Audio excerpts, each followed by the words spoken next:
자, 오늘 2023년 마지막 주일이면서 마지막 날이죠. 이제 내일이 되면 달력이 2024 1월 1일이 됩니다. 여러분 어떻습니까? 1년 지나 보니까 시간이 엄청 빠르죠. 저 밑에 사람들은 후딱 지나간다 그래요. 후딱. 근데 여러분 어떻게 전 진짜 1년이 이렇게 빨리 가는구나. 참 그런 생각을 해보게 됩니다. 여러분 오늘 이 예배를 통해서 다시 2024년이 이제 스타트 되는데, 여러분 2024년은 2023년보다 더 기쁨이 넘치고 더 활력 있고 더 능력 있고 또 지혜 있고 또 거룩한 그런 삶을 살아내시기를 축복합니다. 여러분 이 세상에 살아가는 사람들의 삶의 양식은 일반적으로 두 가지로 나눌 수 있습니다. 어떤 삶이냐면, 하나는 과거를 바라보면서 늘 과거 지향적인 이런 사람들이 있죠. 또 하나는 미래를 바라보면서 어떻게 살아갈까, 앞으로 그 시간이 되면 내가 어떤 모습일까, 여러분 그렇게 기대하면서 살아가는 사람들이 있습니다. 이것은 나이와 별 상관이 없습니다. 물론 이제 나이가 좀 점점 들어가면 들어갈수록, 왜냐하면 살아온 날보다 살 날이 적기 때문에 살아온 날에 대한 이야기들을 많이 할 수밖에 없는 그런 현실은 있습니다.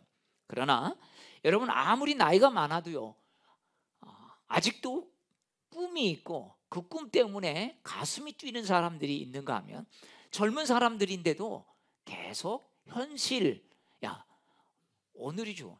오늘만 하면서 또 살아가는 사람들이 있는 것을 보게 됩니다. 자, 오늘 본문 말씀을 통해 우리는 사도 바울의 모습을 볼 수 있는데요. 자, 사도 바울은 8절에서 이렇게 말씀하고 있습니다. 자, 8절 말씀을 우리 같이 읽겠습니다. 8절입니다. 시작. 또한 모든 것을 해로 여김은 내 주 그리스도 예수를 아는 지식이 가장 고상하기 때문이라. 내가 그를 위하여 모든 것을 잃어버리고 배설물로 여김은 그리스도를 얻고. 여러분 예수 믿기 전과 예수 믿은 이후에는 분명히 달라야 한다라고 하는 말씀을 하고 있는 것입니다. 예수 믿기 전과 예수 믿은 후에 가치가 같을 수가 없는 거죠. 사도 바울도 예수 믿기 전과 예수 믿은 후에 이 보는 눈이 달라진 것을 볼 수가 있습니다. 여러분 우리가 이 말씀을 통해서 한 해를 보내고 이제 새해 우리가 어떻게 살아야 하는지 다시 한번 이 사도 바울의 삶을 통해서 여러분 우리가 그 삶을 기대해 보면 좋겠습니다. 사도 바울은요 뭐라고 말씀했냐면, 내가 내게 유익하던 것을 다 해로 여길 뿐더러 또한 모든 것을 해로 여긴다, 이렇게 고백하고 있습니다. 여러분 여기에는 어떤 의미가 있을까요?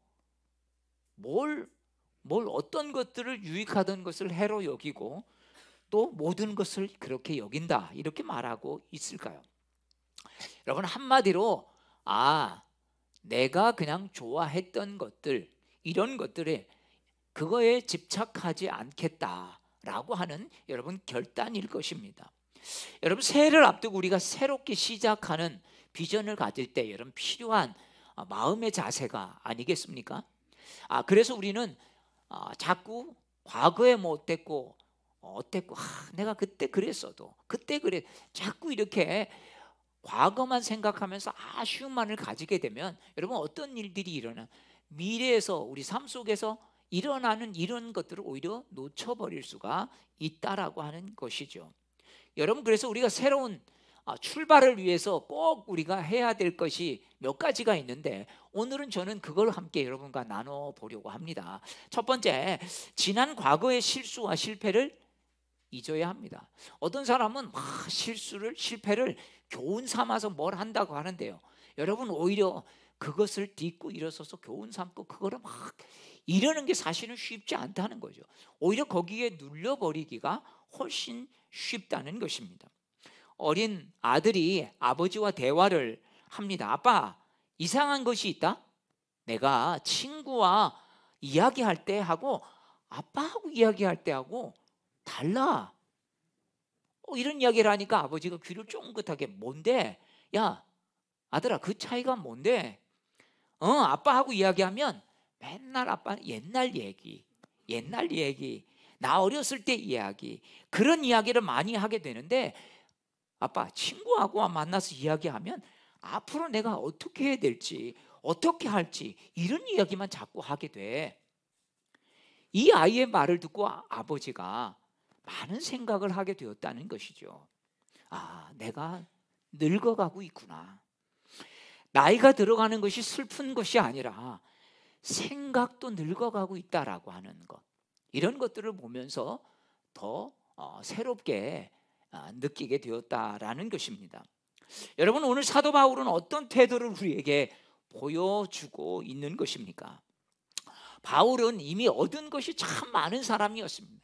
우리로 말하면 바울은 왕년에 어떤 사람이었고, 왕년에 정말 내가 이런 사람이야 라고 가지고 있는 명함을 내밀면 누구나가 다 바울 알만한 그런 사람이었던 것을 볼 수 있습니다. 그런데 그런 것들을 다 뒤로 하고 이제 아무것도 이루지 못한 것처럼 다시 푯대를 정해서 달려가는 그런 사람이었다. 오늘 성경은 그렇게 말해주고 있습니다. 바울은 기원 후 아마 예수님과 비슷한 동시대에 태어났다라고 하는데, 그래서 바울이 죽은 시간들을 보면 순교한 시간이 아마 62년에서 65년경, 뭐 이렇게 정확한 연도를 할 수 없지만 추후죠. 자, 이 빌립보서가 기록될 당시 그 당시니까 여러분, 바울이 아마 요 나이에 아마 60세 조금 넘은 나이가 아니었을까로 추정해 봅니다. 당시에는 수명이 짧았기 때문에 이 60세의 나이는 지금의 80이 넘은 나이라고 생각해 보면 됩니다. 그래서 우리가 옛날에 뭐 했습니까? 환갑잔치 했죠, 그죠? 그리고 뭐 칠순잔치. 근데 요새는 환갑잔치 하면 뭐 합니까? 욕 먹는다. 왜? 뭐 웬만하면 다 환갑이잖아요. 다 환갑. 야, 너 요새 누가 환갑해? 환갑은 그냥 니네끼리 밥 먹어. 뭐 환갑은 이제 잔치도 아니죠. 왜냐면 옛날에는 그만큼 60 넘으면 축하해. 이제 한 바퀴 돌아서 60년이면 그래서 회갑 지나면 회갑이잖아요. 그러니까 이제 인생 한 텀을 지난 거야. 우리가 12년 곱하기 5 하면 이제 뭐 자축인묘 진사오미 진유 술해 뭐 이렇게 하고 갑오병정 이래가지고 다음에 60년이 딱 한 바퀴 돌면 딱 60년이잖아요.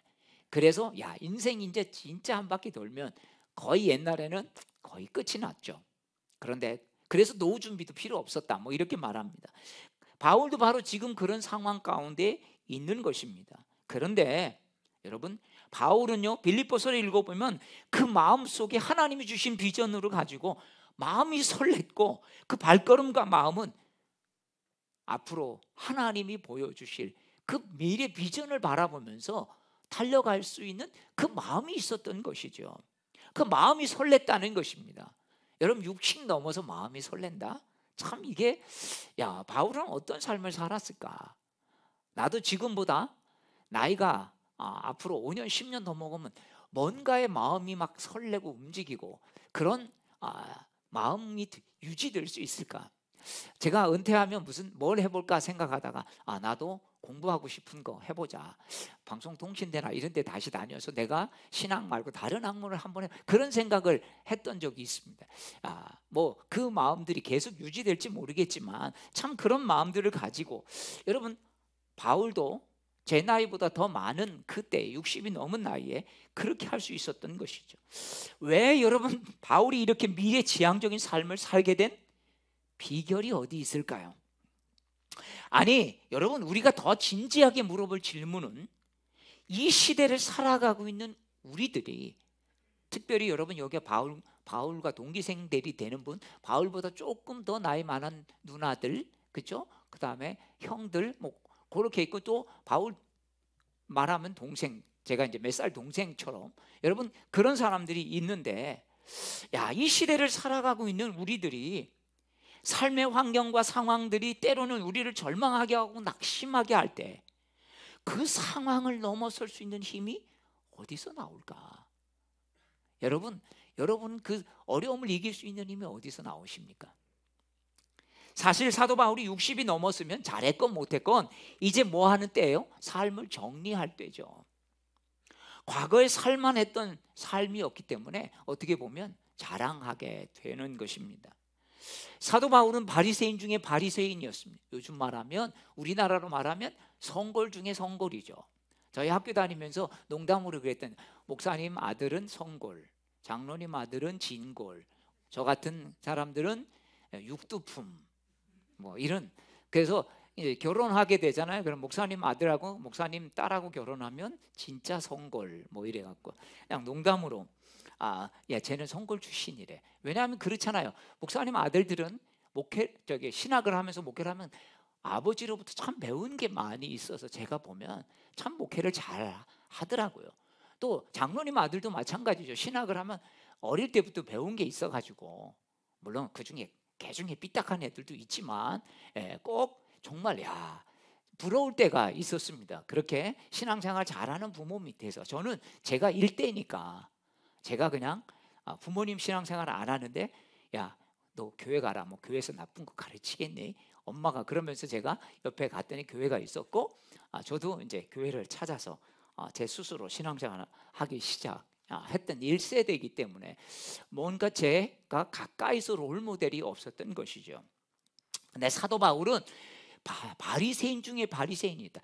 여러분, 그 부모가 바리새인이었고 또 그 아들이 사도 바울이 바리새인이었고, 뿐만 아니라 집안도 명문가 집안이었던 것입니다.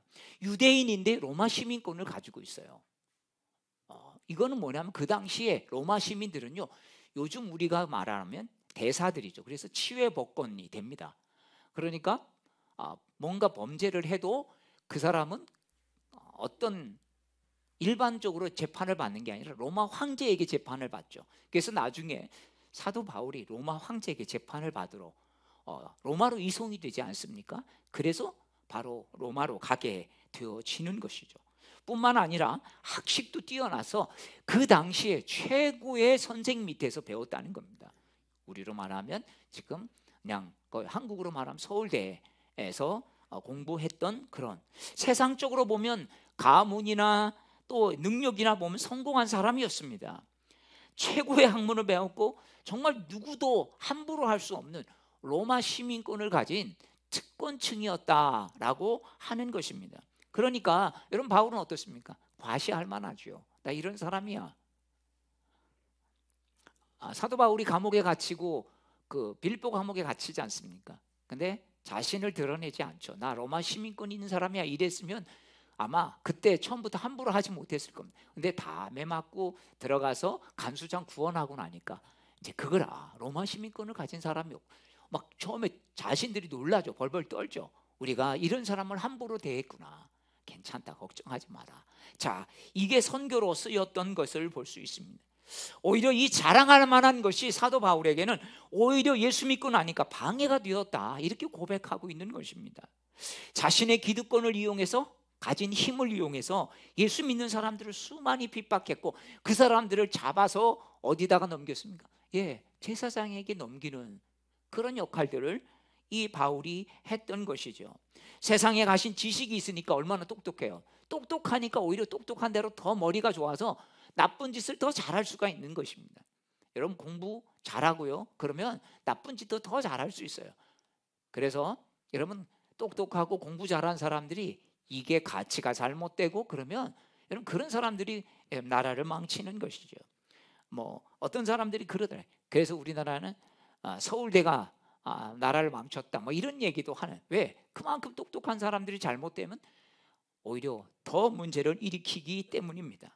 여러분, 사도 바울은 자기 잘난 맛에 산 인생, 실패했던 인생을 살 수밖에 없었던 것을 철저히 깨달은 것입니다.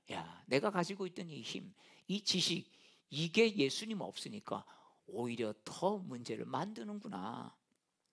하지만 바울은 예수 그리스도를 아는 지식이 가장 고상하다는 것을 깨닫게 된 이후에 과거의 실수와 실패가 예수 그리스도의 은혜로 덮어지게 된 것이 아닙니까?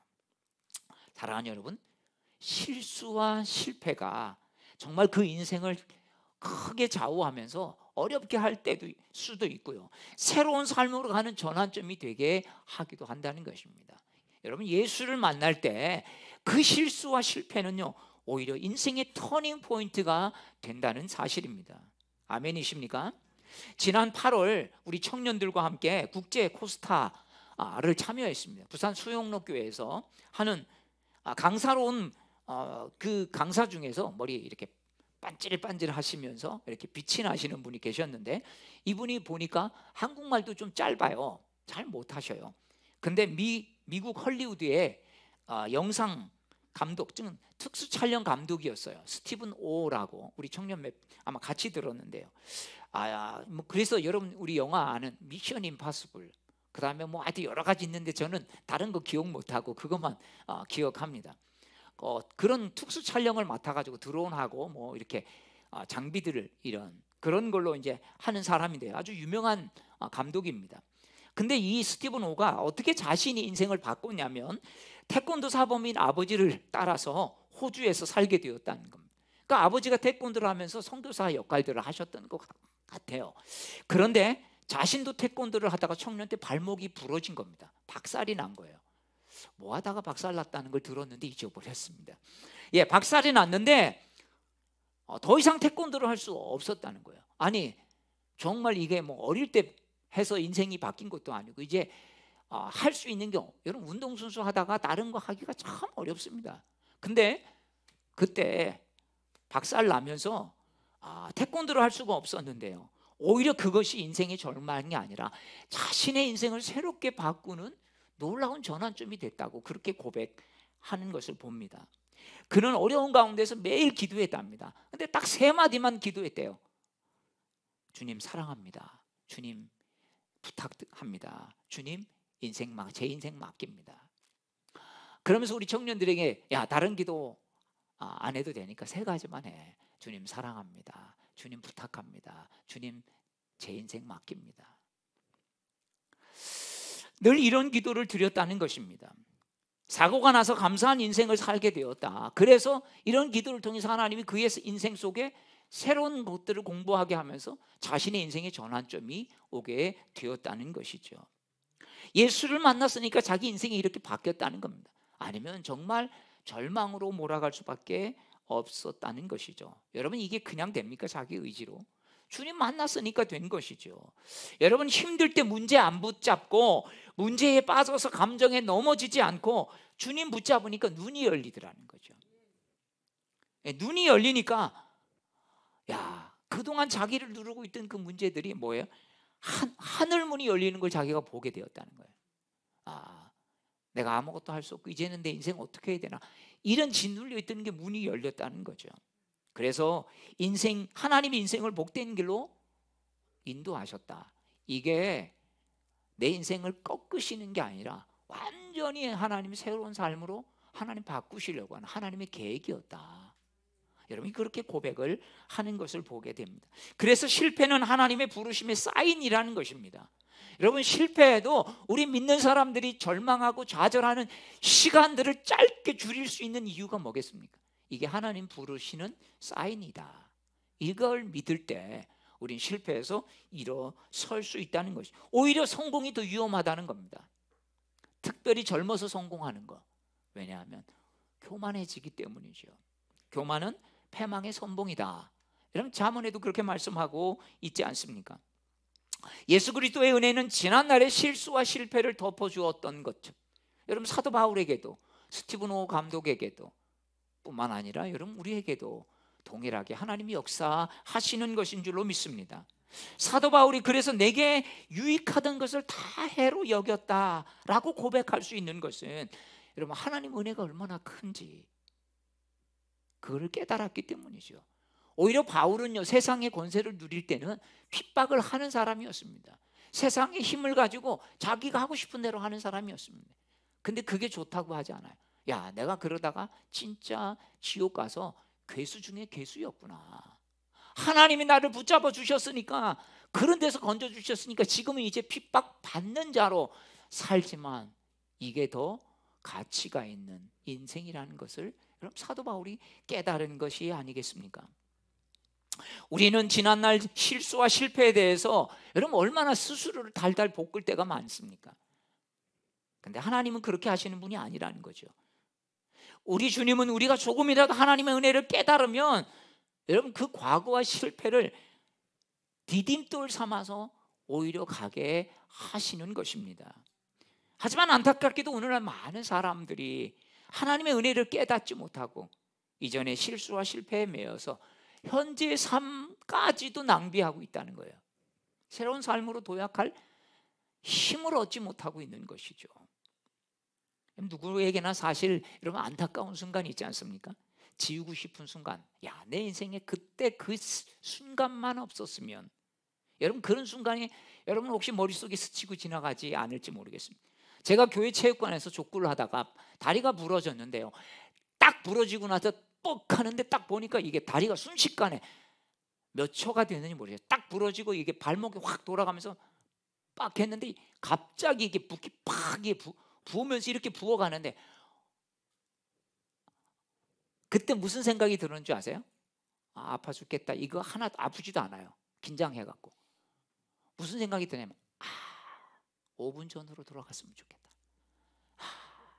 야, 내가 그냥 그때 그냥 그 자리에 앉아 있어야 되는데 선교사님들이 같이 하자고 하는 바람에 일어나서 그 순간을 내가 딱 부러지고 나니까 그 순간이 딱 생각이 나는 거예요. 내가 그때 왜 일어났을까? 운동화 신고 하든지 맨발로 하다가 땀 차니까 이게 돌아가 버린 거죠. 발목이 이게 완전히 꺾여 버린 거죠.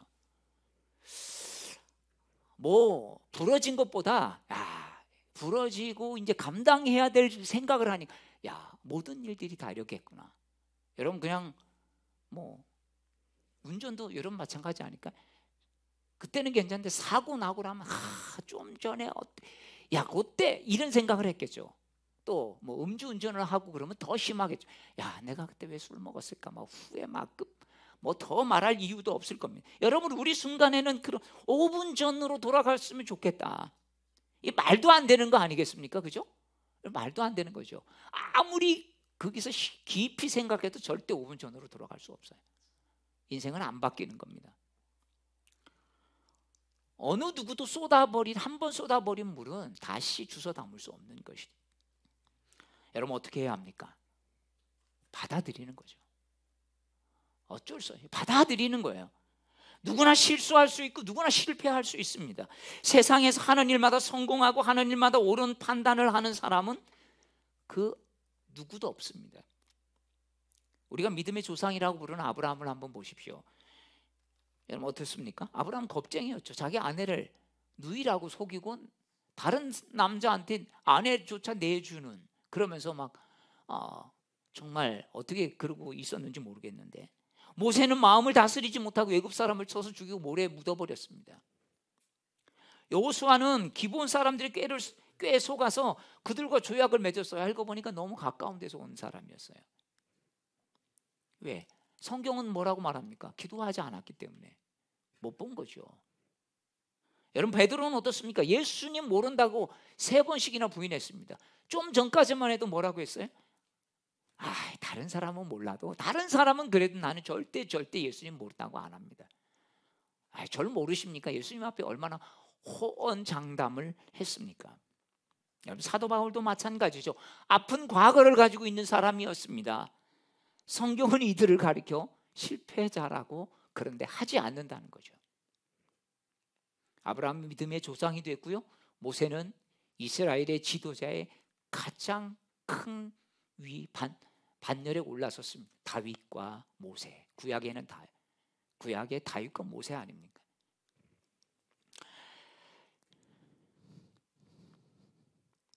베드로는 예수님의 수제자가 되지 않았습니까? 바울은 이방인들을 위한 사도가 되었고, 바울이 기록한 성경이 신약 성경의 3분의 1을 차지하고 있습니다. 여러분 이들에게는 한 가지 공통점이 있어요. 뭡니까? 그 어느 누구도 자신의 과거가 그들의 인생 전체를 좌우하도록 내버려 두지 않았다는 것입니다. 성경은요, 완벽한 사람들이 예수님의 제자였고 정말 실수하지 않는 사람들이 위대한 지도자가 되지 않았습니다. 다윗도 마찬가지죠. 여러분, 우리 인생 속에 살아가면서 실수와 실패, 2023년도만 보면 참 아쉬울 그런 순간이 있었을 것입니다. 그걸로 인해서 나 자신한테 화날 수 있죠. 야, 너 그거밖에 안 되니? 실수와 실패가 주님을 믿는 믿음으로 인해 여러분 전화위복 되시길 축복합니다. 여러분의 인생의 전환점이 되시길 축복합니다. 그러기 위해서는 갖게 되는, 여러분, 그래서 자꾸 잊어버려야 돼요. 실수를 새긴다고 다음에 다시 안 되는 거 아니죠. 오히려 그러다가 그거에 짓눌려 버리지, 실수 뭐 다음에 하지 말아야지 이런다고 그러면요, 오히려 그것에 더 묶여버리고 또 뭐가 생깁니까? 조바심, 또 실수할까 봐. 사랑하는 여러분, 그러기 위해서 우리가 또 이제 갖게 된 원한이나 미움을 내려놓아야 합니다. 사도 바울은 모든 것을 해로 여겼다 이렇게 말하고 있습니다. 자, 그 모든 건 좋은 것뿐만 아니라 나쁜 것도 마찬가지죠. 원한이나 미움도 잊어야 한다는 것입니다. 여러분, 사도 바울에겐 참 대적자가 많았던 걸 보게. 아니, 고린도 교회를 바울이 세웠죠. 그죠? 그런데 바울이 세웠는데 생뚱맞게 아볼로파, 바울파, 게바파, 뭐 그리스도파, 네 파가 나누어져 가지고 교회를 혼란스럽게 하지 않았습니까? 뿐만 아니라 교회 밖에 있는 사람만이 아니었어요. 교회 안에도 많이 있었습니다. 헌신적으로 섬겼는데 여러분, 교회에서 바울을 밀어냈던 거죠. 얼마나 속상하고 어렵겠습니까? 여러분, 교회 내에서 내가 열심히 섬겼는데 여러분들이 나에 대해서 비방하는 소리가 들린다면 참 많이 속상할 겁니다. 배신감이 클 겁니다. 아무것도 안 했다면 그래도 몰라도. 그러나 사도 바울은 자기를 비난하는 사람들을 향해서 고린도후서 11장 1절에 보니까 이렇게 말해요. 너희는 나의 좀 어리석은 것을 용납하라. 청하건대 나를 용납하라. 여러분, 사람마다 완벽한 게 있을까요? 그 사람이 잘하는 것도 있고, 저도 마찬가지죠. 제가 잘하는 게 많지 않지만 그래도 있겠죠. 네? 못하는 것도 분명히 있습니다. 근데 여러분들 눈에 띄인다면 어떻게 합니까?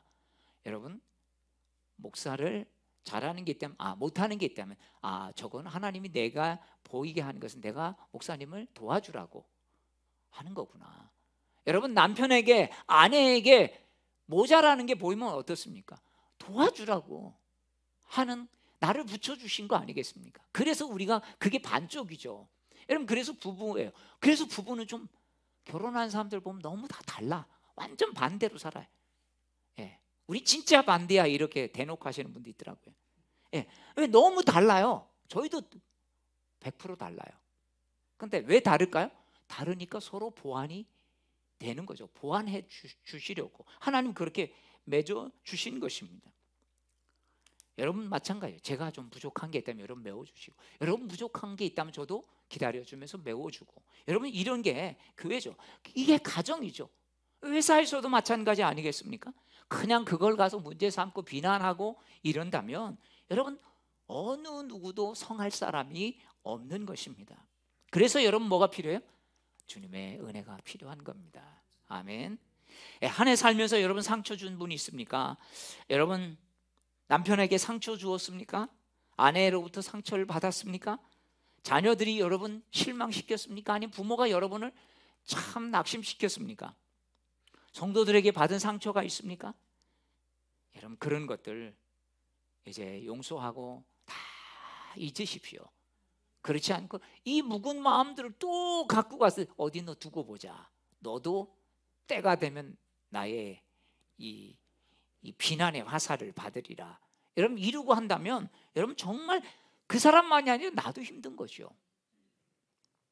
여러분 시간만 달력만 새해를 맞지 말고 우리 마음도 새해를 홀가분하게 맞게 되기를 축복합니다. 그래서 예수님의 은혜가 필요한 거예요. 그래서 우리가 이 예배 나오고 기도하는 거고 말씀을 읽는 거고요. 말씀을 자꾸 이제 읽는 걸로 안 되니까 쓰는 거죠. 어떤 분이 말씀 쓰는데 너무 재밌다고, 이렇게 재밌는 줄 몰랐다는 거예요. 왜? 들을 때는 그냥 흘려버리는데 쓰니까 어때요? 쓰면서 모르는 것도 찾아보고 이게 더 확실하게 들어오니까 너무 재밌다는 거예요. 여러분 그렇습니다. 우리 삶 속에서 정말 하나님이 주신 은혜들이, 그래서 여러분 어떻게, 그래도 내가 이렇게 여기까지 온 거 아니겠습니까?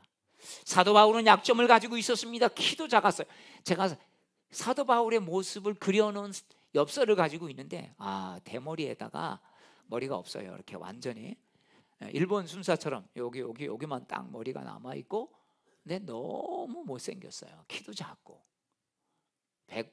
150이나 되려나 모르겠네요. 하여튼 그리고 또 병도 있었어요. 불치병도 있었어요. 더군다나 이거는 잘했는데 언변이 별로 안 좋았어요. 아볼로는 참 이 설교를 잘했지 않습니까? 그러니까 뭐 딱 보면 외모로부터 느끼는 풍기는 거, 또 말도 제대로, 그 말이라도 좀 멋있게 하면 좀 될 텐데, 그러니까 참 아마 사도 바울이 어려웠던 것 같습니다. 자, 그럼에도 불구하고 사도 바울은 빌립보서 4장 13절에서 뭐라고 말씀하면, 우리가 잘 아는 말씀이죠. 내게 능력 주시는 자 안에서 내가 모든 것을 할 수 있느니라. 아멘. 여러분, 세상에 누구도 태어날 때 약점 안 가지고 태어난 사람이 없습니다. 여러분, 건강한 사람도요, 다 오장육부가 건강한 게 아니라 건강한데, 그래서 이게 뭐 신체 그거 있잖아요. 뭐 소음인이다, 소양인이다, 뭐 이런 것.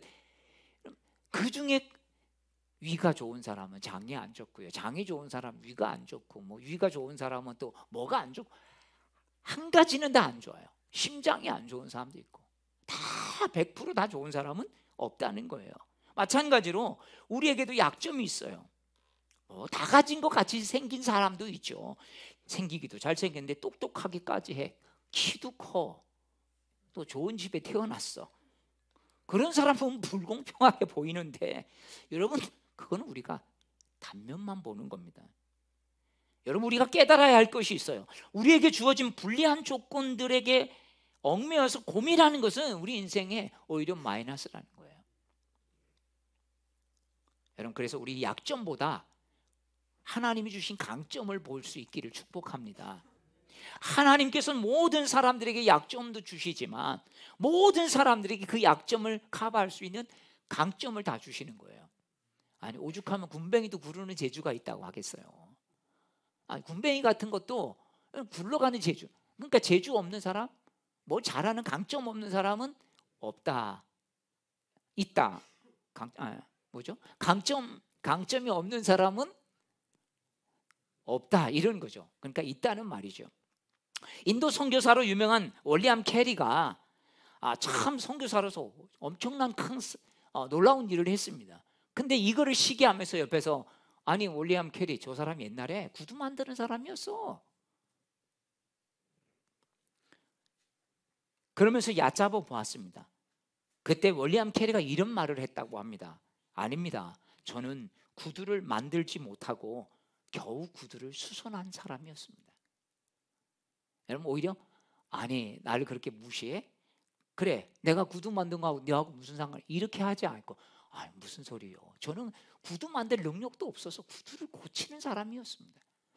여러분, 자신에게 그렇게 비난하는 것들을 받아들이면서 아니요, 오히려 더 좋게 말해 주셨는데요. 뭐 여러분, 이렇게 참 할 수 있다면, 참 이 약점을 인정할 수 있다면 우리 인생 속에 우리를 걸려 넘어지게 하는 것들을 우리는 참 많이 극복하며 살아갈 수 있지 않겠습니까? 대부분의 사람들이 약점을 회피할 줄만 알았지, 여러분 인정할 줄 모르기 때문에 뭐가 하는 거 자기 무시한다는 게 막 올라오는 거 아니겠습니까? 약점은 피할 문제가 아니라 인정할 문제. 참 이게 사실 쉽지 않지만, 저도 여러분, 우리가 이런 것을 가지고 함께 기도할 수 있기를 원합니다. 하나님, 제가 제 약점, 그래 누가 뭐라고 그래요, 저는 그런 게 부족해요. 저도 그렇게 말했으면 좋겠습니다. 그래, 제가 부족해요. 그러니까 집사님, 권사님, 좀 그 부분에 도와주세요. 여러분도 그래, 내가 그 부분 부족해요. 그러니까 권사님, 우리 속회할 때 그러니까 좀 도와주셔요. 우리가 그러니까 부족하니까 우리 이렇게 같은 교회에서, 마을에서, 여러분 그러니까 좀 그 부분 도와주세요. 여러분, 그렇다면 약점은 더 이상 문제가 되지 않고 오히려 이게 강점이 될 줄로 믿습니다. 예. 자, 14절은 이렇게 말합니다. 우리 14절 다 같이 읽겠습니다. 시작. 표대를 향하여 그리스도 예수 안에서 하나님이 위에서 부르신 부름의 상을 위하여 달려가노라. 자, 나는 표대를 향하여 간다, 뭐 이런 말이죠. 나는 표대를 향하여 간다. 요즘 말로 하면 고고고 이거죠. 그냥 야 간다. 뭐는 짖어도 기차는 달린다, 뭐 이런 것처럼. 여러분, 하나님이 위해서 부르신 부름의 상, 그 목표가 있으니까 눈에 그게 분명하니까 그렇습니다. 여러분, 이게 뭐예요? 소명이에요. 인생의 부르심 앞에서 순종하고 인생을 다 살고 주님 앞에 섰을 때, 야, 참 잘했다. 여러분, 이것이 주님께서 우리에게 해주시는 칭찬이 되길 축복합니다. 그 부르심의 상을 위하여 나는 저 표대를 향하여 달려간다. 여러분, 눈 감고 달리면 어떻습니까? 저 어렸을 때 그런 생각이 들어요. 눈 감고 달리는데 나는 똑바로 달린다고 그러는데 막 힘차게 달리다 보면 이쪽으로 가요. 눈을 감으니까 나는 앞으로 아무리 달려도 이렇게 달리죠. 여러분, 수영도요, 눈 감고 수영하면 하는데 이렇게 가버리더라고요. 나 분명히 앞으로 가는.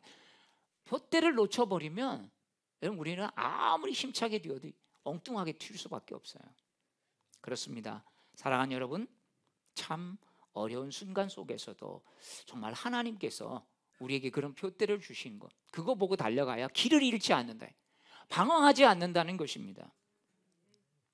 어떤 분이 이런 얘기해요. 결혼 생활 20년이 지났는데 남편 보고 아내 보고 가슴이 뛴다면 심장병이 아닌지 검사해보라. 농담으로 하는 거죠.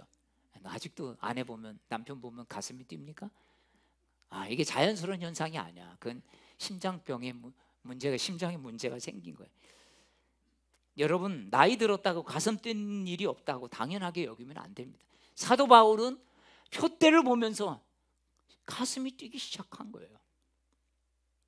하나님이 주신 사명에 가슴이 뛰어야, 여러분, 엉뚱한 것에 우리 가슴이 안 뛴다는 겁니다.